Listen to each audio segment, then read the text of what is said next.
Bonsoir à tous et bienvenue dans un nouvel épisode de Benny Raconte. Ici, nous ne nous contentons pas de feuilleter une histoire. Nous la vivons, nous la ressentons, nous la traversons comme si nous marchions aux côtés des héros, des monstres, des légendes et parfois même de ceux que l'histoire préfère oublier. Dans cette vidéo, je vais vous emmener là où très peu osent s'aventurer. Au cœur d'un récit tissé de mystères, de violence, de destin et de vérités cachées. Un voyage où chaque détail compte, où chaque silence raconte quelque chose, et où chaque décision peut faire basculer un monde entier. Avant de plonger dans cette aventure, prenez un instant, abonnez-vous, activez la cloche et laissez un petit like si vous aimez les histoires racontées avec intensité et précision. Votre soutien permet à cette chaîne d'explorer encore plus loin, encore plus profondément, ces univers fascinants qui méritent d'être revisités avec respect et passion. Installez-vous confortablement, respirez un bon coup. Et l'histoire commence maintenant. Dans le Japon tourmenté de l'ère Sengoku, quand les seigneurs de guerre se disputaient chaque parcelle de terre dans un balai sanglant qui transformait le pays en un océan de feu et de sang, marchait un homme sans nom, un Ronin, un samouraï déchu qui avait juré de ne plus jamais dégainer son sabre. Sa silhouette solitaire traversait les chemins poussiéreux du Japon médiéval, portant sur ses épaules bien plus que le simple poids de ses possessions. Car ce guerrier aux cheveux blonds cendrés, à l'allure étrangère dans cette terre du soleil levant, transportait le fardeau invisible d'un passé qu'il tentait désespérément d'enterrer. Son katana, scellé dans son fourreau par une corde rouge nouée serrée, était le symbole même de son serment. Certains disaient qu'il avait versé trop de sang. D'autres murmuraient qu'il avait tué quelqu'un qu'il n'aurait jamais dû tuer. On l'appelait Nanashi, sans nom, et il errait sans but, survivant de petits travaux, refusant toute mission qui impliquerait de sortir sa lame. Il était un fantôme vivant, cherchant à échapper non pas aux ennemis extérieurs, mais aux démons intérieurs qui hurlaient chaque fois que ses doigts effleuraient la poignée de son arme. L'histoire véritable commence dans un temple abandonné, sous une pluie battante qui transformait le monde en un rideau gris et froid. Là, Nanashi cherche refuge, espérant simplement un toit pour la nuit. Mais le destin, cruel et impitoyable, ne lui accorde jamais de répit. Dans ce temple, il découvre un jeune garçon nommé Kotaro, peut-être 12 ans, avec des yeux noirs intenses qui ont déjà vu trop de choses pour son âge. À ses côtés, un chien fidèle nommé Tobimaru, dont la loyauté envers son jeune maître est absolue.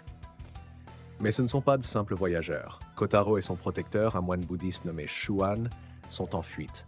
Ils fuient des assassins, des guerriers chinois d'une cruauté sans nom, menés par un homme appelé Luo Lang, un épéiste dont la réputation s'étend jusqu'aux confins de l'Empire Ming.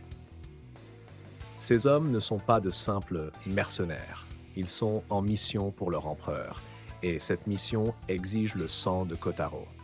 Car dans les veines de ce jeune garçon coule quelque chose de précieux, quelque chose que les alchimistes chinois convoitent pour créer un élixir d'immortalité destiné à leur souverain. Nanashi ne veut rien avoir à faire avec cette histoire. Il a assez de ses propres démons. Mais quand Shuan lui offre une somme généreuse pour les escorter jusqu'à un temple distant, la nécessité l'emporte sur la prudence. Il accepte, mais avec une condition absolue, il ne dégainera pas son sabre. Jamais. Ainsi débute un voyage qui transformera à jamais ces trois âmes errantes. Ils traversent le Japon déchiré par la guerre, où chaque village cache des dangers, où chaque voyageur pourrait être un espion, où la mort rôde dans chaque ombre allongée par le soleil couchant. Kotaro, au début méfiant et hostile envers ce Ronin bourru qui refuse même de dire son vrai nom, observe cet homme étrange avec curiosité et frustration. Comment peut-on être un samouraï et refuser de se battre? Comment peut-on porter une lame et la laisser rouiller dans son fourreau? Le garçon ne comprend pas. Pas encore. Mais au fil des jours, quelque chose change. Nanashi, malgré son détachement apparent, montre des moments de bonté inattendus. Il nourrit Tobimaru quand le chien a faim. Il ralentit le pas quand Kotaro est fatigué, même s'il prétend s'arrêter pour d'autres raisons. Et dans ces petits gestes, presque imperceptibles, une connexion commence à se tisser. Kotaro commence à voir au-delà de la façade de pierre du Ronin. Il voit un homme hanté, un guerrier qui a choisi de mettre ses armes de côté non par lâcheté, mais par quelque chose de bien plus profond. Par remords peut-être, par sagesse certainement. Pendant ce temps, Luo Lang et ses guerriers se rapprochent. Ces hommes ne sont pas de simples soldats. Ils sont l'élite, formée dans les arts martiaux les plus mortels de Chine. Et Luo Lang lui-même est une force de la nature, un maître épéiste dont la technique est si raffinée qu'elle frôle l'art. Mais un art peint avec le sang. Luo Lang est fascinant dans sa complexité. Ce n'est pas un simple méchant assoiffé de sang, c'est un perfectionniste, un homme qui cherche l'absolu dans le combat, vit pour croiser le fer avec un adversaire digne de lui.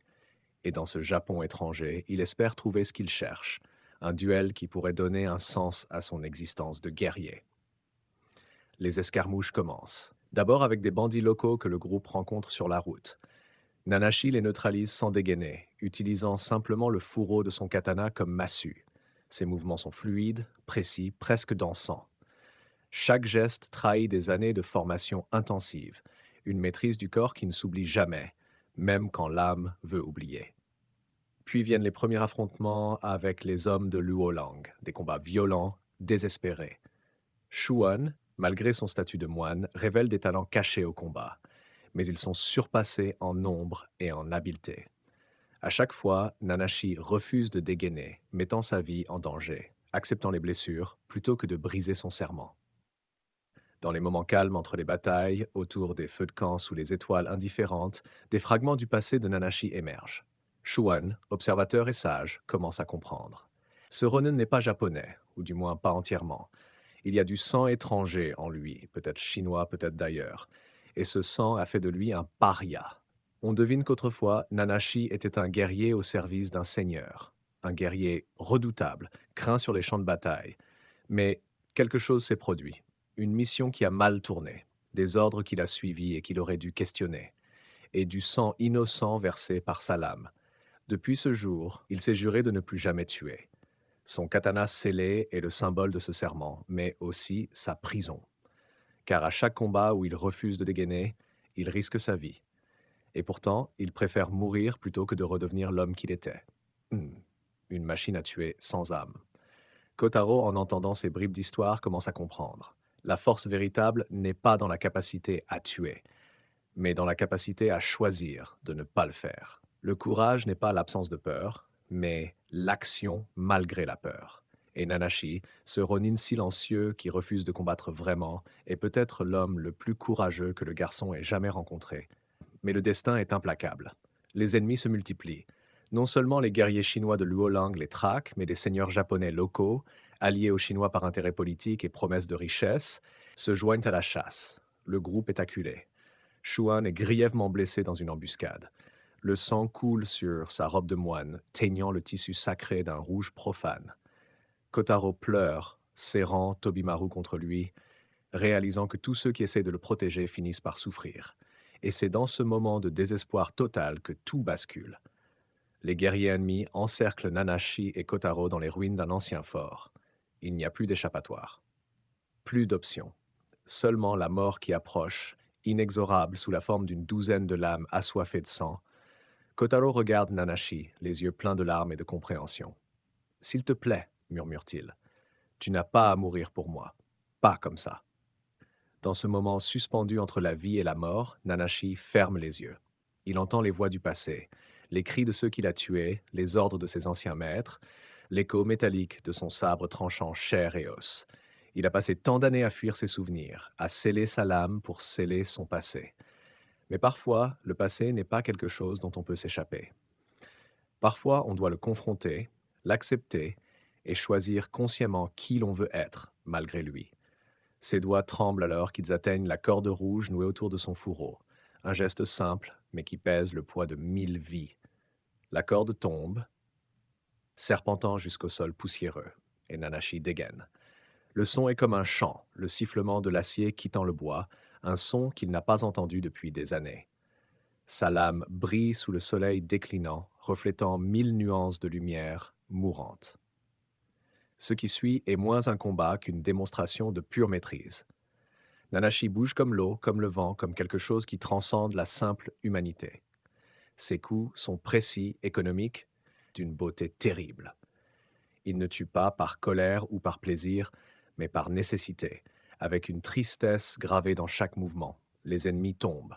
Non pas parce que Nanashi le veut, mais parce que c'est le seul moyen de protéger ce garçon qui, malgré tout, lui a rappelé qu'il y a des choses dans ce monde qui valent la peine de se battre. Le duel final.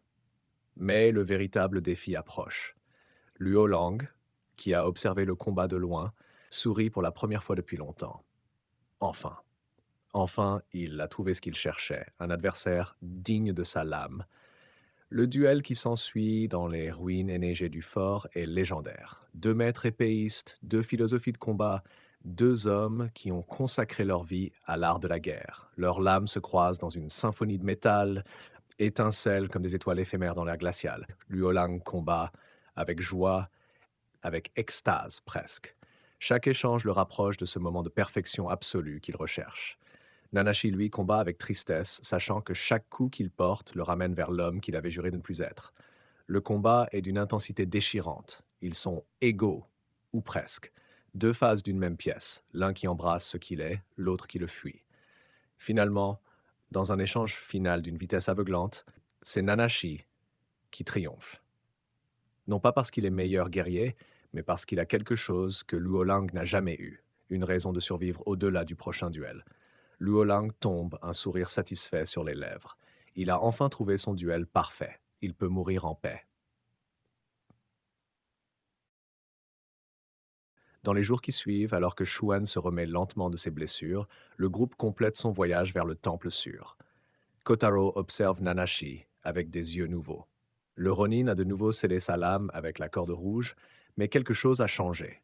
Le poids semble moins lourd sur ses épaules. Peut-être a-t-il compris que fuir son passé ne le résoudra jamais, mais que le confronter avec intention et compassion peut transformer même les péchés les plus sombres en quelque chose qui ressemble à la rédemption. Au temple, Kotaro sera en sécurité. Les moines le protégeront. Son sang restera le sien, et non l'ingrédient d'un élixir d'immortalité pour un empereur lointain. Vient le moment des adieux. Kotaro, les larmes aux yeux, regarde l'homme qui a tout risqué pour lui. « Comment t'appelles-tu vraiment » demande-t-il une dernière fois. Nanashi sourit. Un vrai sourire, peut-être le premier depuis des années. Mais il ne répond pas. Certains noms sont destinés à rester dans le passé. Ce qui compte, c'est qui nous choisissons d'être dans le présent. Il se retourne et marche vers l'horizon, sa silhouette se découpant contre le soleil levant. Un Ronin, un sans nom, mais aussi un homme qui a retrouvé un fragment de son humanité dans les yeux d'un garçon et la loyauté d'un chien. Derrière lui, Kotaro et Tobimaru regardent jusqu'à ce qu'ils disparaissent complètement, avalés par la distance et la lumière du matin. Mais ils savent qu'ils se souviendront toujours de cet homme mystérieux qui leur a appris que la vraie force réside dans le choix de protéger, le choix de pardonner, le choix de vivre avec nos démons plutôt que de les laisser nous consumer. Et quelque part sur les routes poussiéreuses du Japon, Nanashi continue son errance, portant son fardeau avec un peu plus de légèreté, sachant que même les âmes les plus perdues peuvent trouver un moment de grâce dans ce monde cruel et magnifique. Voilà, notre voyage touche à sa fin. Mais comme toujours, ce récit n'était pas simplement une histoire. C'est une porte ouverte sur un autre monde, une plongée dans les émotions, les choix, les tragédies et les éclats de lumière qui façonnent ceux que nous appelons des héros ou des monstres. Si cette immersion vous a transporté, si vous avez ressenti ne serait-ce qu'un frisson, un questionnement, une fascination, alors n'oubliez surtout pas de laisser un like, de vous abonner et de partager la vidéo. C'est grâce à vous que la chaîne peut continuer à grandir et que nous pouvons explorer ensemble des univers toujours plus riches, plus sombres, plus extraordinaires. Dites-moi en commentaire ce que vous avez pensé de l'histoire, votre moment préféré, votre interprétation, ou même la prochaine œuvre que vous voudriez voir racontée ici. Votre voix compte énormément, et c'est elle qui façonne les prochains épisodes. Merci d'avoir passé ce moment avec moi, merci pour votre confiance, et surtout, n'oubliez jamais, chaque histoire cache une vérité, et chaque vérité mérite d'être racontée. À très bientôt. Ici Benny raconte.